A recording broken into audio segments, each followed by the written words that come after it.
Hello everyone, I am Seth from Myriad Misadventures, and this is the first in hopefully a series of learning Kung Fu in China vlogs. So the class I am going to today is a Jeet Kune class. Jeet Kune or JKD is the martial art that was created by Bruce Lee. We are going here, the Shengwu Dojo, 10th floor.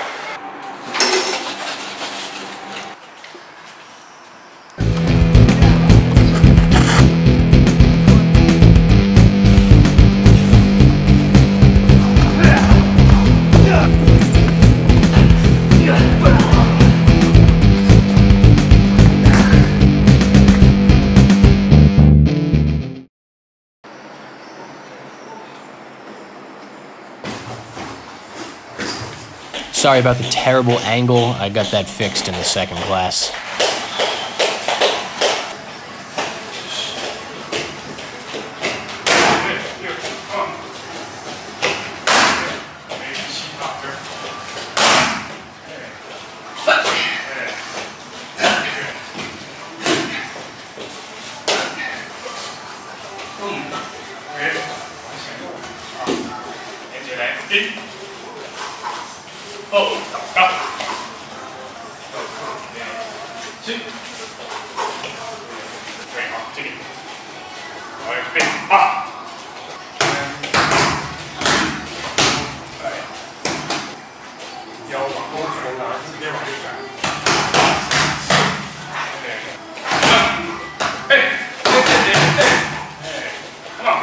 I still need to relax more. Every martial arts instructor that I've had in China has told me I need to relax. I'm very bad at it for some reason, and turns out I still need to relax.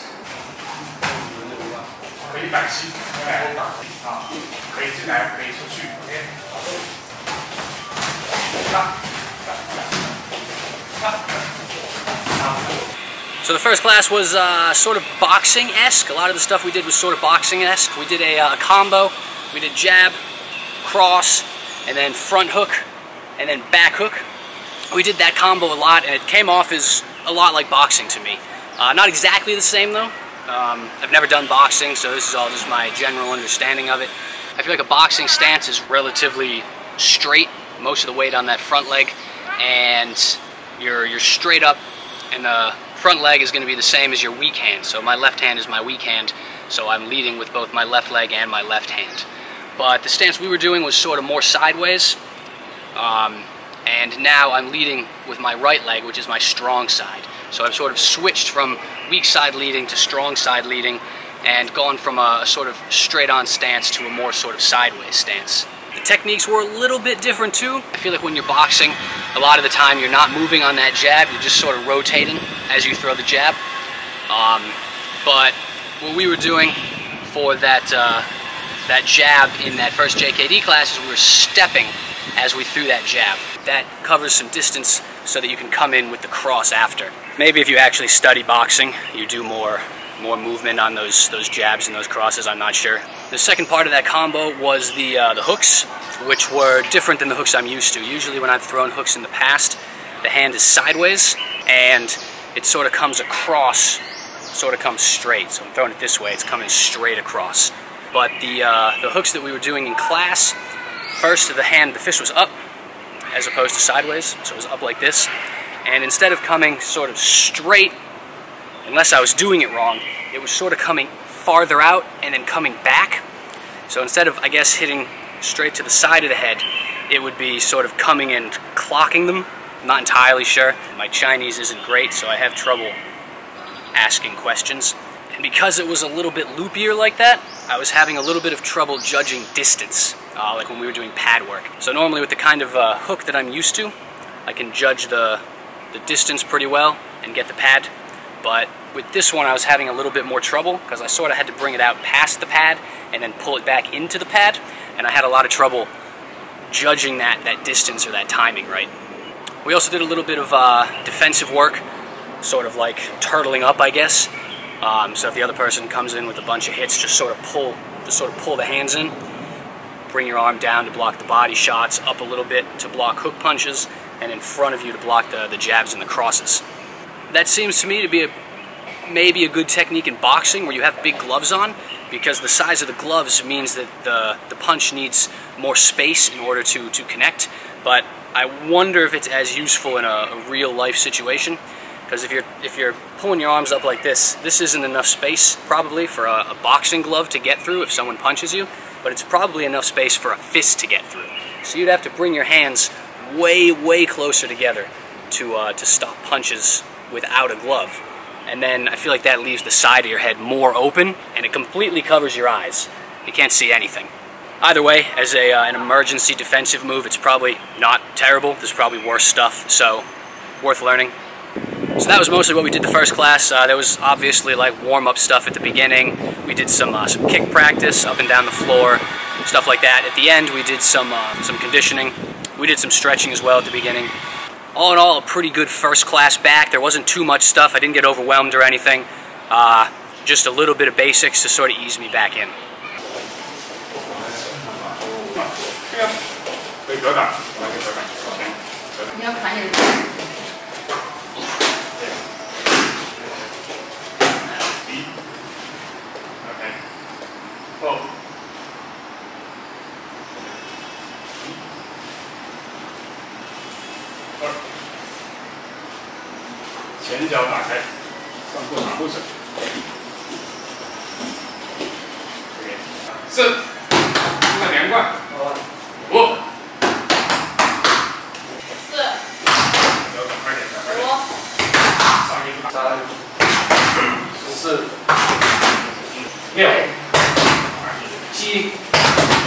I really need to work on my rotation and those hook punches. I'm not rotating enough on them. Gotta practice that.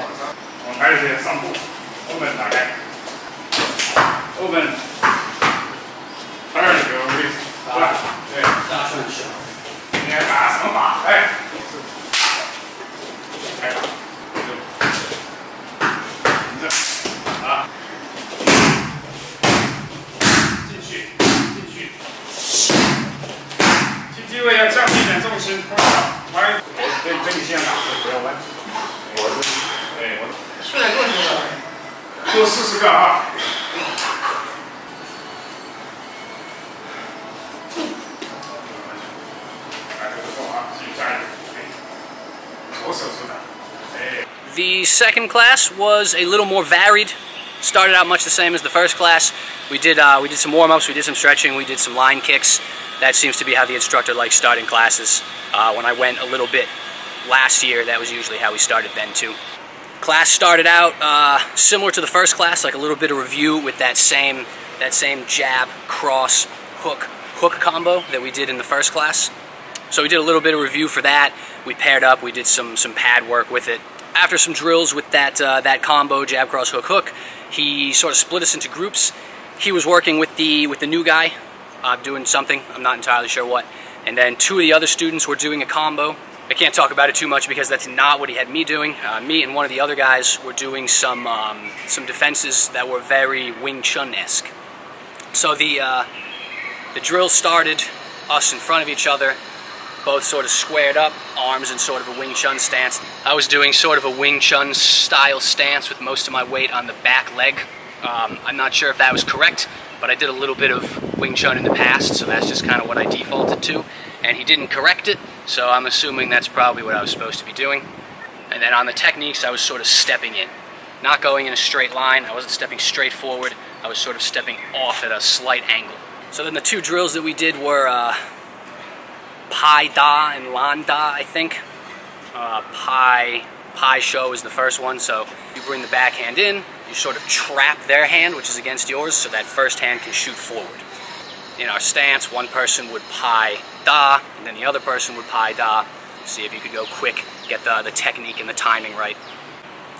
The other one we did was Lan Shou with sort of a pull. It started the same way, but instead of coming in with the Pai Shou, we were turning the front hand into a Lan Shou and sort of pulling on the punch. So instead of 1-2, we were sort of pulling 1-2. Those two defenses were really cool to do. I really like Wing Chun. I'm pretty bad at it. It's too technical and I haven't done it for long enough to get good at it, but I do really like it. And the JKD that we do at the school is very I don't know, sort of like boxing MMA-esque, as opposed to like traditional Chinese martial arts-esque.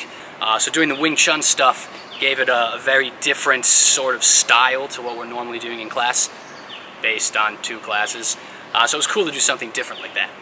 So at the end of class, sort of turned those 2 Wing Chun defenses, the Pai Da and the Lan Da, into knife defenses. So if someone's coming in stabbing with the knife, the Lan Shou one was like block, grab, and then kick, wherever you're going to kick, leg, groin, body. And the Pai Shou was they're coming in with the knife, and you Pai Shou and trap the arm, and then attack the face or the body or whatever you have access to. So you block with that Pai Shou and then you attack. They seemed as good as any other knife defenses I've done, I guess. So it was good to see like 2 ways that we could use that Pai Shou and 2 ways that we could use that Lan Shou depending on the situation. That being said, I'm not sure how really useful knife defenses actually are. And if you do a quick YouTube search, you can find like those military guys like testing knife defenses from different martial arts, and I guess a lot of the time they come to the conclusion that they just kind of don't work. I don't know. Yeah, I don't get in knife fights. Personally, my go-to knife defense is just to run away. Someone pulls a knife, just run away, like as fast as you can, just run. Maybe go learn some parkour or something so you can like go over things instead of having to go around them.